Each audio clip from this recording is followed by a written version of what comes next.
Not so very long ago, in a sprawling, chaotic metropolis dominated by cold-glass skyscrapers and absolute corporate greed, there lived a devoted single father named Dorian Price. Dorian was not a wealthy CEO, nor was he a powerful politician. He was a humble, incredibly hardworking structural safety supervisor.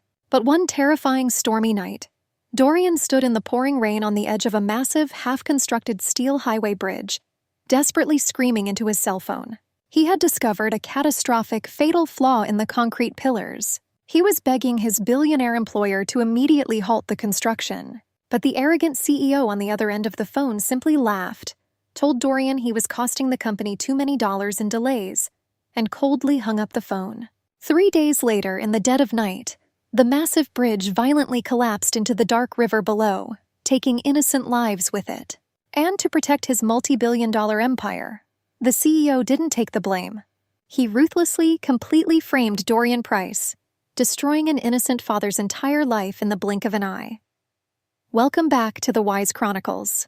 We are often told classic tales of heroic knights fighting dragons, but in the modern world, the most terrifying monsters wear $5,000 tailored suits and hide in corporate boardrooms. We are conditioned to believe that wealth and power can bury the truth forever, and that the little guy never, ever wins against a billion-dollar empire. But what happens when the very daughter of the monster discovers the horrifying skeletons hidden in her father's closet? What do you do when the heiress to a massive fortune realizes that her entire luxurious life was built on the completely shattered bones of an innocent man? Today's story is a breathtaking, utterly devastating masterclass in unearthing the absolute darkest corporate betrayals, walking away from unimaginable wealth, and executing the most flawless, nuclear redemption in business history. It is the story of a ruined father who lost everything, and the brave heiress who decided to burn her own empire to the ground just to clear his name.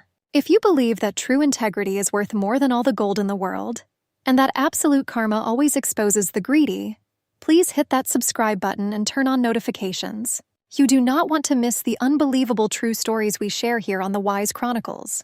Now let's go back to that dark, tragic night, where an innocent man was thrown to the wolves and a beautiful, devastating truth was buried in the dark. My name is Celeste Ror. For my entire life, I lived in a world of absolute, untouchable privilege. My father was the legendary founder of a massive 10,000 global construction and engineering empire. I grew up in sprawling mansions, traveled on private jets, and was entirely shielded from the ugly, brutal realities of the world. My father always told me that building an empire required tough decisions, but he presented himself to the world as a generous, brilliant visionary. I loved him deeply. I believed in his legacy. But 6 years ago, a terrible tragedy struck our company. A massive highway bridge our firm was constructing violently collapsed. The media outcry was absolute chaos. Our company's stock plummeted, and the government launched a massive federal investigation. But within weeks, the company's elite legal team provided a perfect scapegoat. They publicly released heavily doctored safety reports and completely pinned the entire catastrophic failure on a single, mid-level safety supervisor named Dorian Price. My father went on national television, fake tears in his eyes, and condemned Dorian for gross negligence and dereliction of duty. Dorian, a single father raising a young daughter, was completely ruthlessly crushed by our corporate machine. He couldn't afford $1,000 an hour defense lawyers. He was publicly disgraced, stripped of his professional licenses, bankrupted by massive legal fines, and entirely blacklisted from the industry.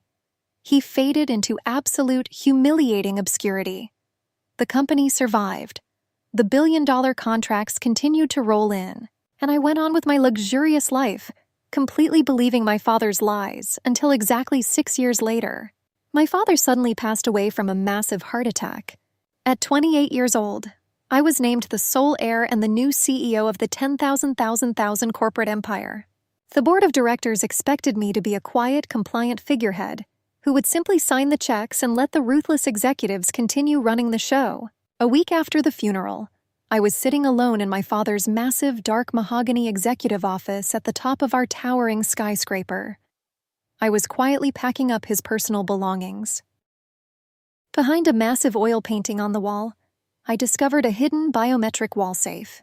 I used my father's master override code to open it, Inside there was no money, there were no diamonds. There was only a single thick, heavy red folder marked confidential. I pulled the folder out, sat at his massive oak desk, and opened it. As I read the heavily stamped documents inside, the air completely left my lungs. My blood turned to absolute freezing ice. It was the original, unedited structural safety report from 6 years ago. It was signed and dated by Dorian Price 3 full weeks before the bridge collapsed. In the report, Dorian explicitly, desperately warned the executive board that the steel girders being used were cheap, completely substandard, and would inevitably buckle under heavy weight. Attached to the report was an internal memo signed by my own father. The memo explicitly ordered the executives to completely bury Dorian's report, proceed with the cheap materials to save $50,000 in construction costs, and prepare to frame the safety inspector if anything went wrong. My heart completely shattered into a million pieces. The father I had idolized was a cold-blooded, sociopathic monster. He had willingly gambled with human lives to save money, and when he lost, he violently destroyed an innocent single father to protect his wealth. My entire life, the designer clothes, the mansions, the private jets, were completely soaked in the blood and tears of Dorian Price. I didn't cry, I didn't panic. A fierce, absolute fire ignited in my soul. I refused to sit on a throne built on lies. The very next morning, I called an emergency meeting with the company's elite board of directors and the senior legal team. The men in expensive suits filed into the glass boardroom, expecting me to discuss stock dividends. I didn't offer them coffee. I threw the red folder directly onto the center of the glass table. "I found the original safety reports," I said, my voice echoing with devastating cold authority. "My father knew the bridge was going to collapse, you all knew. You deliberately framed Dorian Price to protect this company." The boardroom went completely, terrifyingly silent. The lead corporate attorney, a ruthless man in his 60s, slowly closed the folder and looked at me with absolute, chilling menace. "Celeste, listen to me very carefully," the lawyer hissed, leaning across the table. "Your father did what was necessary to protect a $10 billion empire. If you release those documents, the federal government will completely dismantle this company. We will be sued into absolute oblivion. You will lose your entire $5,000 inheritance. You will be completely ruined. I would rather be ruined than be a monster," I replied, staring directly into his terrifying eyes. "If you try to go public," the lawyer threatened, his voice dropping to a dangerous whisper, "we will have you declared mentally incompetent. We will lock you out of this building, seize your assets, and bury you so deep you will never see the sun again. You are just a little girl. Burn the file and go back to your mansions." They thought they could bully me into silence. They thought my love for luxury was stronger than my moral compass. They were completely, fatally wrong. I didn't say another word. I picked up the red folder, walked out of the boardroom, and completely bypassed the corporate security team. I had to find Dorian Price. It took my private investigators 3 days to track him down. The brilliant safety engineer, a man who once managed massive infrastructure projects, was now working the night shift in the freezing rain at a small, run-down lumber yard on the outskirts of the city. I pulled up in a sleek black town car. I stepped out into the mud wearing my expensive trench coat and walked toward him. Dorian looked older. He looked exhausted. His face was lined with deep, agonizing stress, and his hands were calloused and covered in dirt. When he saw me, he recognized my face from the news. His eyes filled with absolute, unfiltered bitterness. "Get off my property," Dorian said coldly, turning his back to me. "Dorian, please," I begged, my voice trembling. "My name is Celeste Ror. I am the daughter of the man who destroyed your life, and I am here to give it back to you." Dorian stopped. He slowly turned around. I opened my briefcase and handed him the red folder. As Dorian read the original buried safety report with his own signature on it, his hands began to shake violently. 6 years of absolute humiliation, poverty, and agonizing shame completely crashed down on him. Tears welled up in the eyes of a man who had been completely broken by the world. "I tried to tell them," Dorian whispered, his voice cracking with heavy, undeniable emotion. "I tried to save those people.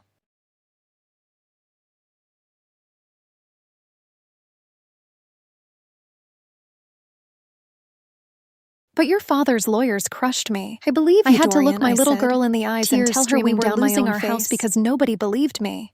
And tomorrow the entire world is going to believe you too. but I need your help.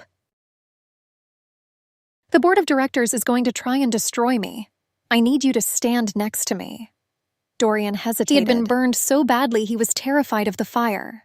But then he thought of his young daughter. He realized this was the only chance to show her that truth always outlives a lie. He nodded.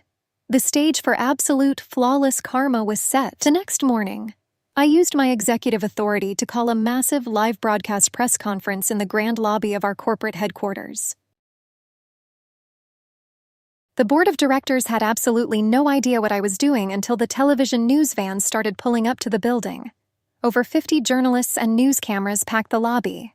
The board members and the ruthless corporate lawyers rushed down the stairs in an absolute panic, desperately trying to signal the security guards to cut the microphones. Directly next to me, wearing a simple clean suit, was Dorian Price. The flashbulbs erupted like a thunderstorm. The corporate lawyers froze in absolute horror as I pulled the red folder out and held it up to the cameras. 6 years ago, a bridge collapsed and this company blamed a single man, I announced, my voice echoing with devastating power across the live national broadcast. Today, as the CEO of this company, I am here to confess to a massive multi-billion-dollar corporate cover-up. The lobby erupted into absolute chaos. The lead corporate lawyer actually tried to lunge toward the podium, but my personal security detail violently shoved him back. My late father and the board of directors standing behind me right now deliberately buried the true safety reports, I declared, staring directly into the cameras. They used cheap materials, caused a fatal collapse, and ruthlessly framed an innocent hero. Dorian Price warned national television. He tried to save lives, and they destroyed him to save their money. Dorian, on behalf of my family, I am so incredibly, profoundly sorry. Your name is completely, permanently cleared. Dorian stood tall. He didn't gloat. He simply looked into the cameras, knowing his little girl was watching at home, finally seeing her father validated as an absolute hero. Within exactly 2 hours of the broadcast, a massive, the federal government completely raided the corporate headquarters.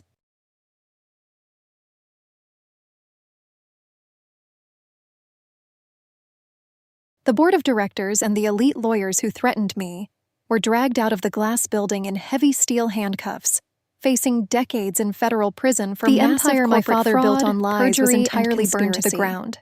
As the company's stock completely collapsed to zero. I forfeited my entire $5,000 inheritance. I walked away from the private jets, and I had never ever felt more completely free in my entire life. With the small amount of clean personal savings I had left, I opened a small, highly ethical engineering consultancy firm.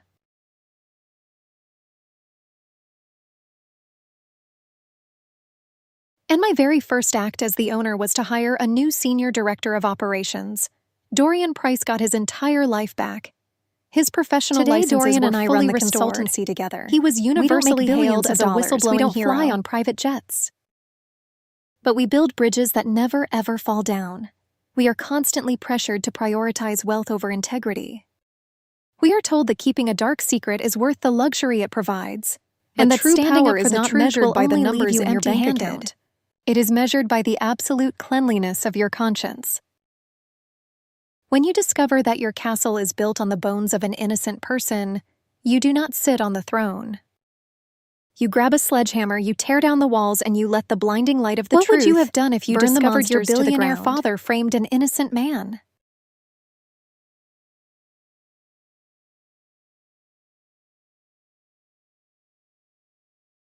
Would you have stayed quiet to keep your $5 billion?